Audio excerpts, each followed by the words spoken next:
সম্মানিত অতিথিবৃন্দ, member of diplomatic community, উপস্থিত কড়াইলবাসী, সাততলাবাসী এবং ভাসানটেকবাসী, আসসালামু আলাইকুম। আজকে এই অনুষ্ঠানটি আমাদের জন্য অত্যন্ত একটি গুরুত্বপূর্ণ অনুষ্ঠান, একটি স্মরণীয় দিন এবং একটি ঐতিহাসিক অনুষ্ঠান। প্রথমেই আমি আল্লাহ রাব্বুল আলামিনের দরবারে হাজারো শুকরিয়া, লক্ষ কোটি শুকরিয়া আমি আদায় করছি। নির্বাচনের মাধ্যমে বর্তমানে বাংলাদেশে জনগণের কাছে জবাবদিহিমূলক, জনগণের প্রতিনিধিমূলক একটি সরকার প্রতিষ্ঠিত হয়েছে। এই সরকারকে এই দেশের মানুষ নির্বাচিত করেছেন। স্বাভাবিকভাবে এই সরকার এই দেশের মানুষের কাছে জবাবদিহি করতে বাধ্য। সম্মানিত উপস্থিতিবৃন্দ, আজকের এই অনুষ্ঠানটি বা এই অনুষ্ঠানকে কেন্দ্র করে যে কারণে আমরা এখানে আজকে উপস্থিত হয়েছি, এটি বহু বছর যাবৎ বাংলাদেশ জাতীয়তাবাদী দল পরিকল্পনা গ্রহণ করেছে। বাংলাদেশের জনসংখ্যার অর্ধেক জনসংখ্যা হচ্ছে নারী। আমরা দৃঢ়ভাবে বিশ্বাস করি এই অর্ধেক জনসংখ্যাকে যদি আমরা পেছনে রাখি, এই অর্ধেক জনসংখ্যাকে যদি আমরা এম্পাওয়ার না করি, তাদেরকে যদি ক্ষমতায়ন না করি, শিক্ষা এবং অর্থনৈতিকভাবে তাদেরকে যদি ক্ষমতায়ন আমরা না করতে পারি, তাহলে অবশ্যই দেশকে কোনোভাবেই সামনে এগিয়ে নিয়ে যাওয়া সম্ভব না। আপনাদের নিশ্চয়ই সকলের খেয়াল আছে, এর আগে বিএনপি সরকার যখন দেশ পরিচালনার দায়িত্বে ছিলেন, দেশনেত্রী বেগম খালেদা জিয়া যখন দেশ পরিচালনার দায়িত্বে ছিলেন, সেই সময় সমগ্র বাংলাদেশে তিনি নারীদের শিক্ষা ব্যবস্থা, স্কুল পর্যায় থেকে ইন্টারমিডিয়েট লেভেল পর্যন্ত শিক্ষা ব্যবস্থাকে বিনামূল্যে করার ব্যবস্থা করেছিলেন। সেই শিক্ষিত নারী সমাজকে আজকে আমরা অর্থনৈতিকভাবে এম্পাওয়ার করতে চাই, অর্থনৈতিকভাবে তাদের সচ্ছলতা গড়ে তুলতে চাই, এবং সেই লক্ষ্যকে সামনে রেখেই বর্তমান সরকার গঠনের আগেই পরিকল্পনা গ্রহণ করেছে কিভাবে নারীদেরকে আমরা ক্ষমতায়ন করব, অর্থনৈতিকভাবে সচ্ছল করে গড়ে তুলব। এবং তারই অংশ হিসাবে আজকে এই ফ্যামিলি কার্ড আমরা সমগ্র বাংলাদেশে পর্যায়ক্রমিকভাবে ইন্ট্রোডিউস শুরু করলাম। আজকে আমরা প্রাথমিক পর্যায়ে, আপনারা নিশ্চয়ই এর মধ্যে বক্তব্য শুনেছেন, প্রাথমিক পর্যায়ে আমরা যেহেতু সরকারের কিছু নিয়ম নীতি আছে, আমাদেরকে সেই সকল নিয়ম নীতির মধ্যে দিয়ে আমাদেরকে একটি কাজ শুরু করতে হবে, এবং সেই নিয়ম নীতির অংশ হিসাবেই প্রথমে পাইলট প্রজেক্ট করতে হবে। সমগ্র বাংলাদেশে 14টি জায়গায় বা 14টি উপজেলায় এই কাজ শুরু হয়েছে। এর ভেতরে এই মুহূর্তে প্রায় 37,000 নারী অংশগ্রহণ করছেন। আমাদের এই কড়াইল এলাকা, ভাসান্ত এলাকা এবং সাততলা, এই 3টি এলাকায় প্রায় 15,000 নারীকে এই কার্ডের সুবিধার আওতায় আজকে নিয়ে আসা হয়েছে। ইনশাল্লাহ আমি দৃঢ়ভাবে বিশ্বাস করি আমার সরকার পর্যায়ক্রমিকভাবে বাংলাদেশে যে 4 কোটি পরিবার রয়েছে, সেই 4 কোটি পরিবারের যারা নারী প্রধান, তাদের কাছে আগামী 5 বছরের মধ্যে ইনশাল্লাহ পর্যায়ক্রমিকভাবে সকলের কাছে আমরা এই ফ্যামিলি কার্ড নিয়ে যেতে সক্ষম হব ইনশাল্লাহ।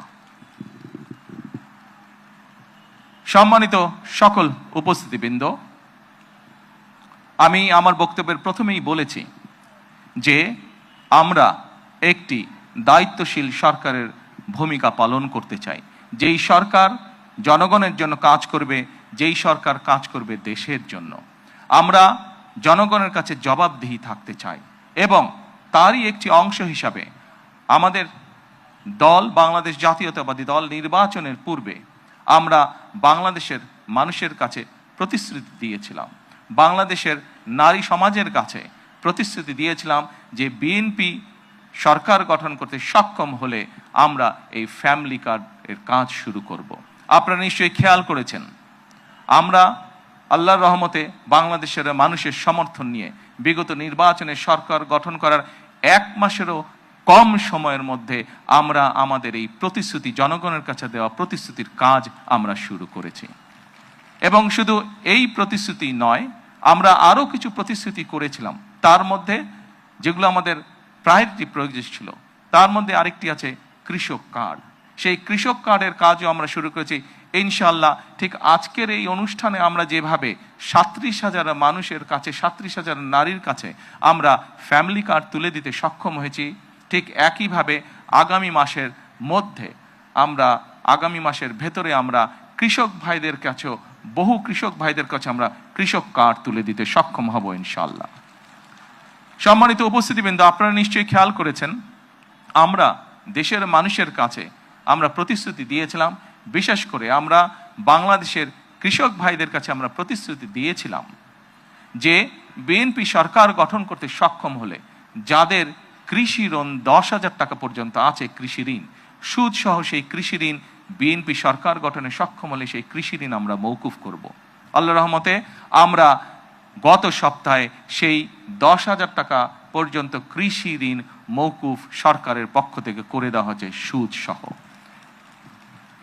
এইভাবে একে একে আমরা জনগণের কাছে দেওয়া প্রতিশ্রুতিগুলো, যেই প্রতিশ্রুতিগুলো পূরণের মাধ্যমে জনগণের ভাগ্যের পরিবর্তন হবে, যেই প্রতিশ্রুতিগুলি পূরণের মাধ্যমে, একটি সরকারের প্রতিশ্রুতি পূরণের মাধ্যমে দেশের ভাগ্যের পরিবর্তন হবে, জনগণের ভাগ্যের উন্নয়ন ঘটবে, সেই প্রতিশ্রুতিগুলো আমরা ধীরে ধীরে পর্যায়ক্রমিকভাবে যে কোনো মূল্যে পূরণের চেষ্টা। ব্যক্তিগতভাবে আমার জন্য আজকের দিনটি খুবই ইমোশনাল, কারণ এখানে আজকে যারা আপনারা অতিথি উপস্থিত আছেন, এখানে কিছু মানুষ উপস্থিত আছেন যাদের সাথে বিগত অনেকগুলো বছর ধরে আমি বসে বসে আমরা পরিকল্পনা গ্রহণ করেছি যে কিভাবে যখন সময় আমরা পাবো, সুযোগ পাবো, জনগণের সমর্থন পাবো, সেই ফ্যামিলি কার্ডটিকে আমরা বাস্তবায়ন করব। আল্লাহ তাআলা রব্বুল আলামিনের রহমতে আজকে আমাদের সেই দিনটি উপস্থিত, যেই দিনে আমরা আমাদের এই প্রতিশ্রুতি রক্ষা করতে সক্ষম হয়েছি। সেজন্যই আজকে আমার জন্য যেমন একটি ইমোশনাল দিন, আমি মনে করি আমার সরকার এবং আমার দল, বাংলাদেশ জাতীয়তাবাদী দলের জন্য একটি ঐতিহাসিক এবং একটি ইমোশনাল দিন আজকে। সম্মানিত সকল উপস্থিতিবৃন্দ, সম্মানিত সভাপতি সহ মঞ্চে উপস্থিত অতিথিবৃন্দ, আসুন, এই দেশটি আমাদের প্রথম এবং শেষ ঠিকানা। এই দেশের মানুষের প্রত্যাশা বর্তমান নির্বাচিত সরকারের কাছে অনেক, সেটি আমরা বুঝতে পারি। কিন্তু একই সাথে আমরা যদি বাস্তবতা বিবেচনা করি এবং সমসাময়িক ঘটনা, মধ্যপ্রাচ্যের যে পরিস্থিতি, সকল কিছু যদি বিবেচনা করি, তাহলে আমরা যে প্রতিশ্রুতিগুলি দিয়েছিলাম, আমরা অবশ্যই আমাদের প্রতিশ্রুতি থেকে বিন্দুমাত্র আমরা অবস্থান পরিবর্তন করব না। হয়তো সমসাময়িক বৈশ্বিক পরিস্থিতির কারণে ক্ষেত্র বিশেষে হয়তো আমাদের কিছু কিছু ক্ষেত্রে সময় বেশি লাগতে পারে প্রতিশ্রুতিগুলো বাস্তবায়নের জন্য। সেজন্যই আজকে আমি সকলকে অনুরোধ করব, এখানে যে সকল এলাকাবাসী উপস্থিত আছেন, আপনাদেরকে, আপনাদের মাধ্যমে সমগ্র দেশবাসী যে সকল উপস্থিত আছেন, আপনাদেরকে, আপনাদের মাধ্যমে সমগ্র দেশবাসীকে এবং মিডিয়ার মাধ্যমে সমগ্র দেশবাসীকে আমি অনুরোধ করব যে আসুন আমরা ধৈর্যের সাথে সমগ্র পরিস্থিতি মোকাবেলা করি, আমরা ধৈর্যের সাথে সুন্দরভাবে আমাদের এই দেশটিকে গড়ে তুলি। সম্মানিত সকল অতিথিবৃন্দ, আমি নির্বাচনের সময় একটি কথা প্রায় বলতাম, প্রত্যেকটি নির্বাচনী জনসভায় আমি একটি কথা আমার বক্তব্যের শেষে আমি তুলে ধরতাম। সেই কথাটি ছোট্ট একটি স্লোগানের মতন, আপনাদের সকলের কম বেশি জানা আছে, সমগ্র বাংলাদেশের মানুষের কাছে স্লোগানটি পৌঁছে গেছে। আজকে সেই স্লোগানটি দিয়ে আমি আমার বক্তব্য শেষ করতে চাই। সেই স্লোগানটি ছিল, করব কাজ, গর্ব দেশ, সবার আগে বাংলাদেশ। সকলকে আবারও আন্তরিকভাবে ধন্যবাদ জানিয়ে আজকে আমার বক্তব্য আমি শেষ করছি। আল্লাহ হাফেজ। বাংলাদেশ জিন্দাবাদ।